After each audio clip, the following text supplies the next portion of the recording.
Welcome back to the channel, you big bass lovers. It's DeMont coming back at you again. I ain't gonna lie to you, this is the second video of this I've done. The first video I did, I realized I had so many problems, I decided to go ahead and shoot it again. So I have actually taken this out of the box, but I've put it back in the box. This is the Loongze. This is the B100HG. As you can see, it is 4.9 grams. The gear ratio is 7.1 to 1. Max drag is 8.4 pounds. Retrieval is 29.5 inches. Ball bearing is 10 plus 2 plus 1. And the line capacity is 0.6 go 100 meters. MBS matrix brake system. IMF integrated metal frame. SRS smooth release system. DGFX drive gear fixing system. I don't really know what that means, but and then you have the FBS's floating ball bearing system. I don't really think they know what all this means, but anyway, that's just kind of the little silver plate on the front. When you open the box, wow, sorry about that, guys. Ivy, what do you want, girl? She just like bonked my stand. I'm sorry. You get your reel, your little inspection card. You have some stuff underneath the foam up here on the top. And it is just basically goes over and tells you what the floating ball bearing system is. And the innovative spool bearing floating system can effectively reduce axial, Ivy, stop, movement and noise generated during high-speed casting. Anyway, you can kind of see these. I'll kind of give you a second if you want to pause the video to read them. Make sure I get it flattened out for you. There you go. And then on the other side, this kind of talks about the spool dampening, how it kind of works with the braking and stuff. So when you take the reel out, it's kind of like a casting box. The only thing you have left in here is your case, plus a neoprene cover, and you also have a wrench. This wrench in particular has little prongs on it to go into the handle so you can get the handle off. So you can't take this off with a regular turner or regular puller like where'd you go? Like this little guy right here, which is a regular handle knob puller.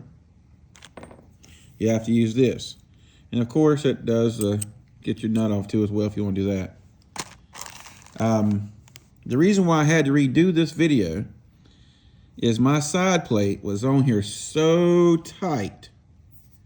Usually you like tight things, usually I do too, but this was ridiculous. If I can't get it off with this hand of mine, and I have crazy grip strength, that it was ridiculous. I had to get me one of those soft squeeze jar openers and like grip it and get some leverage on it just so I could turn it. And all it's supposed to do is it's supposed to turn. Okay, so it wants to be tough again. That's crazy. See, it's got an arrow right here. It goes turning. And you would figure I leave the jar opener inside the house. That's crazy. So it's really tight again. Let me stop bonking the camera. Well, I took this on and off last night several times and it was fine. And then come back out and it's tight. There we go. Dang, I don't know if it's something in the threads on this one on mine or what it is, but you're probably supposed to do is just turn it and it unscrews.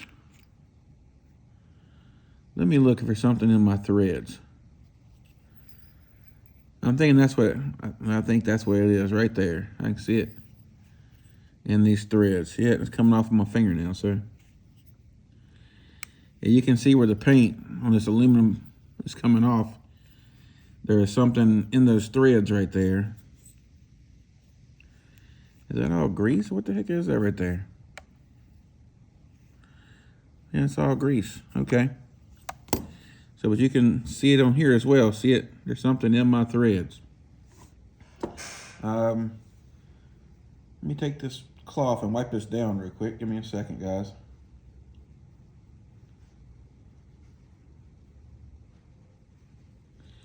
All right, so trying to do my best to clean these threads out. I got them, I think, a little better cleaned out. I can still feel stuff inside them. It's almost like when they put the paint on here, or the metal finish on here, the gold finish, what's it called, titanium wrap, that some of it's kind of flaking off and getting in the threads. When you asked, I kind of thought there had to be something wrong with mine because it wouldn't budge. I watched several people's videos and it was like showing how easy they turned it off. And I was like, what the hell? I mean, it was annoying. Why's it gotta be mine? And so needless to say, it does unscrew. So this is that matrix brake system. It's kind of like an FTB and a Shimano had a baby. But it says 5x44. What that means is with your spool here, is there's a little dial right here. Hope you guys can see that good. But right now it's in the overmost setting. Take your fingernail. Just give it a click. And it brings it over. Trying to. Trim my fingernails. It's hard for me to get a hold of my fingernail now. There it goes. Now it's in the middle. And you keep bringing it over whichever way you want it to go.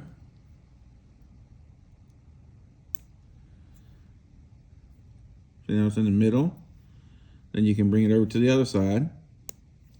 And that gives you your 5x44 different settings. And you gotta know that you move this again. And it's all the way to the, what it does is it makes this rotor more dynamic. Like right now, more dynamic or less dynamic. Right now it's in this least dynamic position. So that means this is the most free braking it'll do. That just basically means how much the rotor can actually go up inside here and stop the momentum of the spool.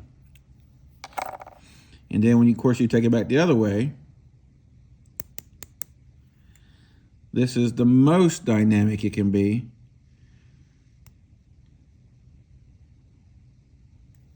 Is that all we ever? That's all we ever, okay? And all that means is how much this rotor will come out and spin and come into the contact of the hub. And as you can see, there's brakes down inside here. And when you turn your brake knob, they get closer to the rotor. See how much that came up already? And I'm only at the first setting. So take it over to the 9th setting. And you see it's all the way up now. All right, so let's go over some figures on this real quick. All right, so let's see what we got. We have the scale sitting out in the right spot. I'm just gonna set all this up here so we can weigh it all together. So it's supposed to come 4.9 ounces. So mine weighs 5.0 ounces. So close enough. We'll call it close enough.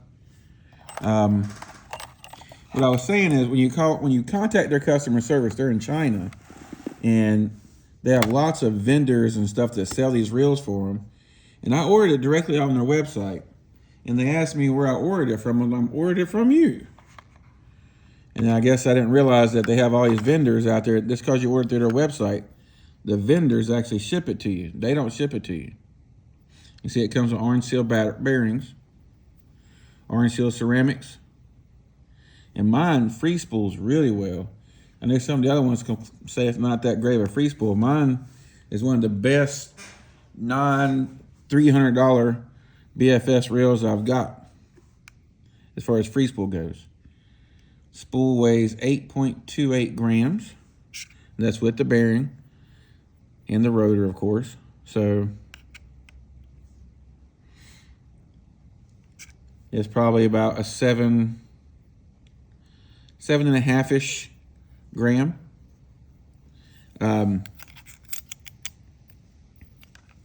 Then you basically put it back on by turning it back this way.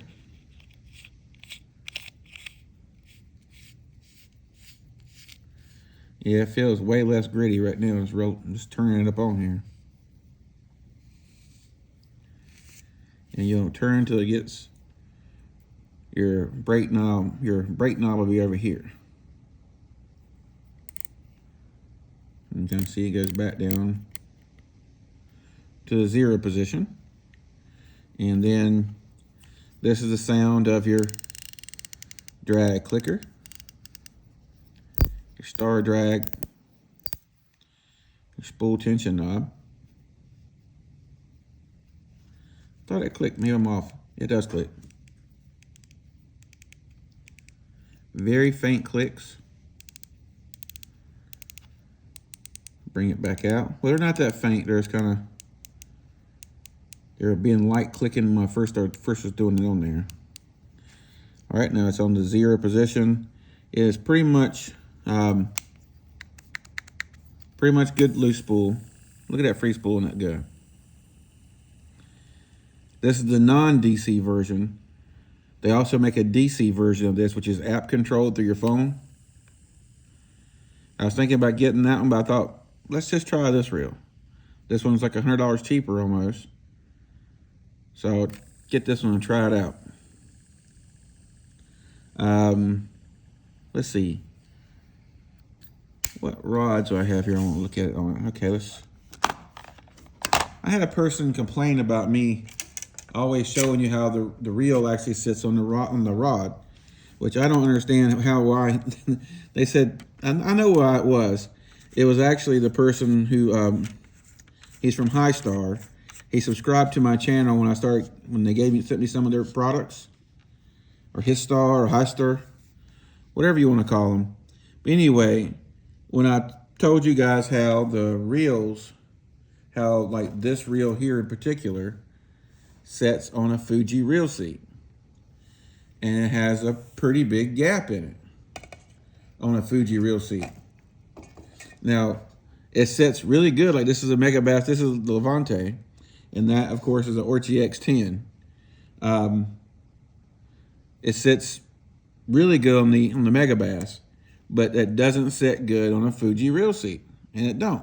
And he said that me showing that's ludicrous, dumb, and doesn't know why I'm showing it to anybody. I'm like, so you want to complain about your reel seat when your reel needs work to make it where the line doesn't lap into the spool. Okay, I guess I'm worried about the wrong things here.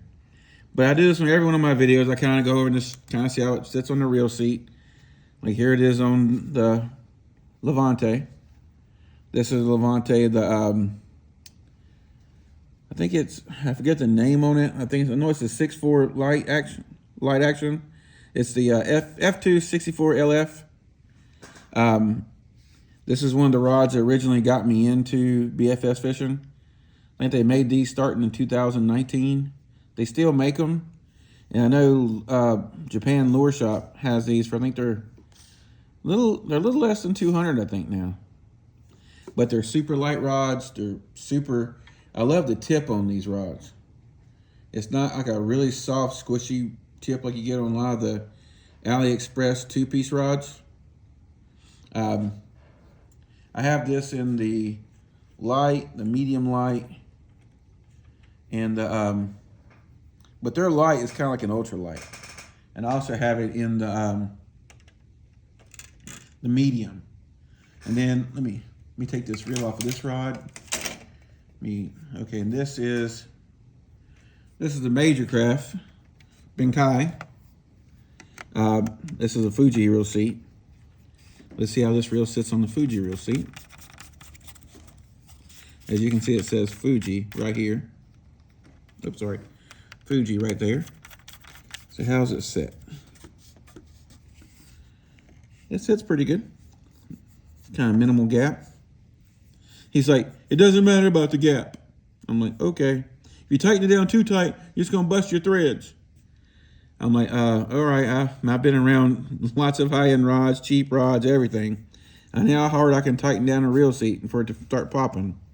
I ain't breaking my threads, I ain't popping my reel seat. I mean, I'm tightening it down because you don't want the damn thing loose. You don't want the damn thing flying off in the water. But if there's like 3 or 4 exposed threads, you're fishing with this reel all day long and your hand is sitting on those threads, you're gonna start to feel it. And you'll start to feel it. But I thought that was really funny that he chose to try to come after me after he wanted me to review his reels, and I told him that I'm going to review them to the best of my ability. And this is to the best of my ability. I'm sorry, it is. I mean, I would like to know how a reel sits on a reel seat. I mean, especially these CDM reels, for some reason or another, even the silver feather, hell, even let me take this reel off of here. This is the Acura sitting on a Levante. As you can see, it has a lot more gap than that Loongze, whatever reel, round reel had on here. It had more gap. See? And I think it even has more gap than, let's try it and see.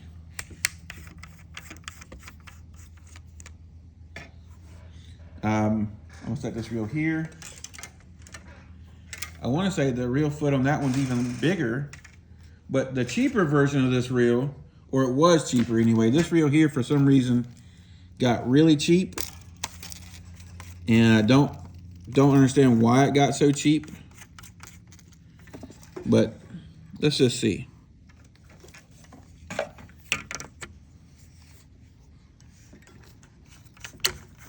Just so you see it on,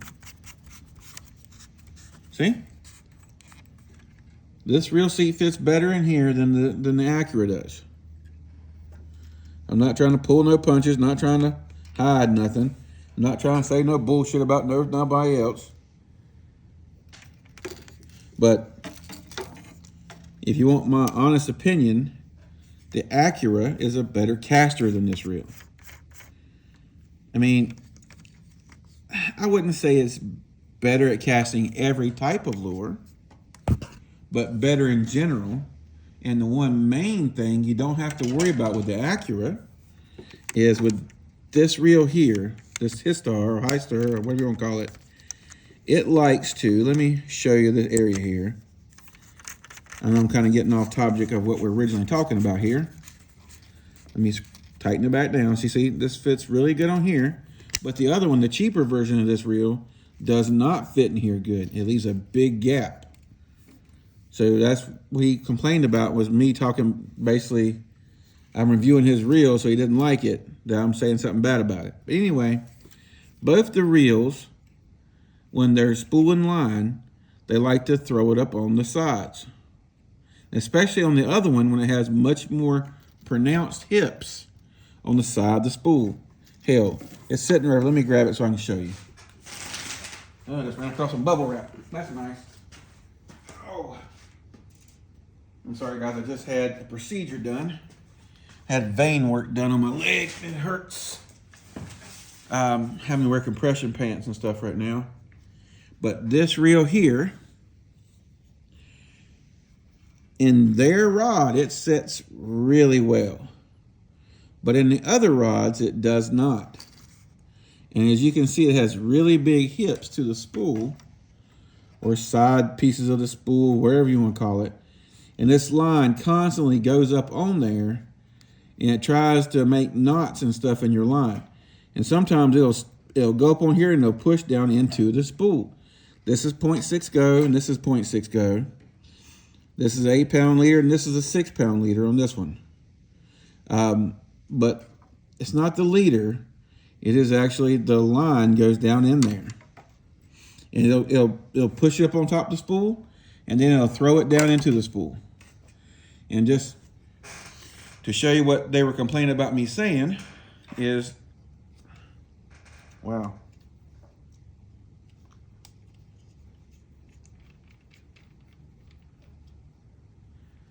It doesn't even like sitting in its own reel seat that good. All right, so I've taken it off of its own rod.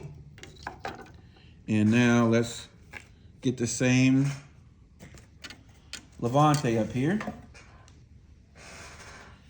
And this is it on the Loongze. It has a much thicker, fatter reel seat. Let me bring it all the way out here. All right, that's same tightness, same everything. See a gap? Well, it's hard to see that line. See the gap? How much gap it leaves in there? The other one doesn't leave any gap. And then when you put it on the, let's take the Loongze out of here. The Loongze is a lot more forgiving reel seat than the Fuji is. And let's get the Fuji back up here. Just so, I feel like I need to go over this because I think it was kind of bullshit that he tries to call me out after I'm doing a review on his product. I'm like, that's not a really good thing to do, but if that's what you want to do. You want to try to go after somebody's trying to review your product. I mean, before you did that, hadn't even got to this point, hadn't even tried the actual line lay yet on the reels, because I hadn't even got there yet. But just show you how this reel sets on a Fuji, and then we're going to get back to the Loongze, I promise. When you put this fat-footed reel seat on here, you have to come way up on the here. Now let's go down. It's set in there, and there you go. And even I showed on the last video, it doesn't have any exposed threads, but it does have a big gap. And he was complaining about me talking about how much gap it has. I'm like, this is my video. If I want to talk about a lady's gap, I'll talk about a lady's gap. Anyway, back to the subject at hand. Let's get this mess out of the way. Let's put this rod down, put this rod down, pick this rod up. Just don't drive a hook in our foot.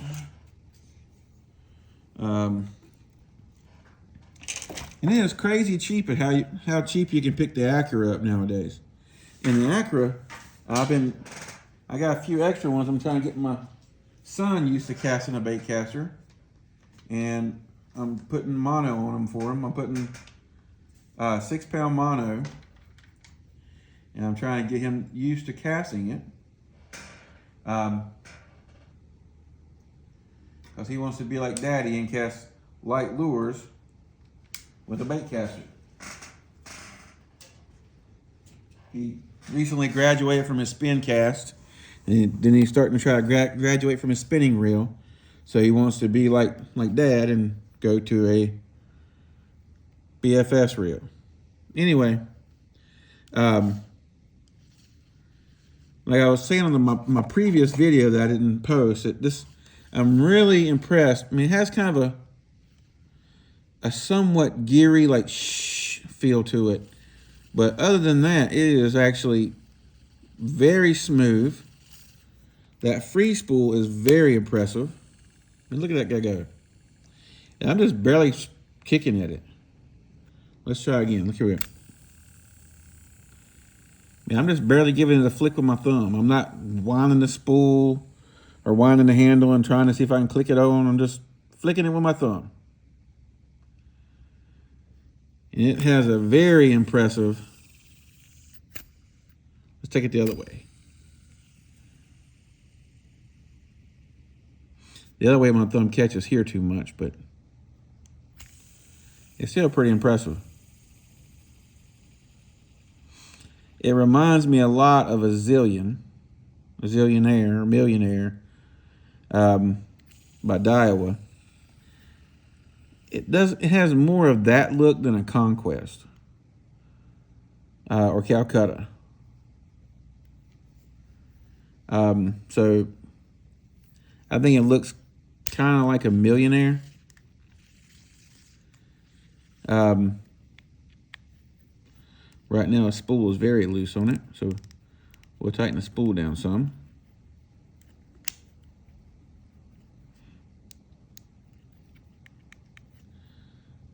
Think about right there will be where it's going to be. That minimizes side-to-side play. It's still on 0 right now.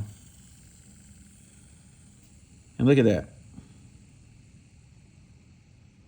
This is kind of how Daiwa sets up their 0 tune.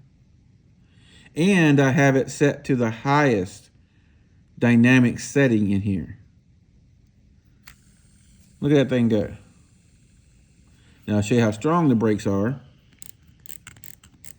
Let's go to the max. You see how long it free spooled. That's done. So it's got good brakes to it. So I'm very interested in getting this out in the water and giving it a try. I think it's going to be one of my permanent arsenals because I love a good round reel.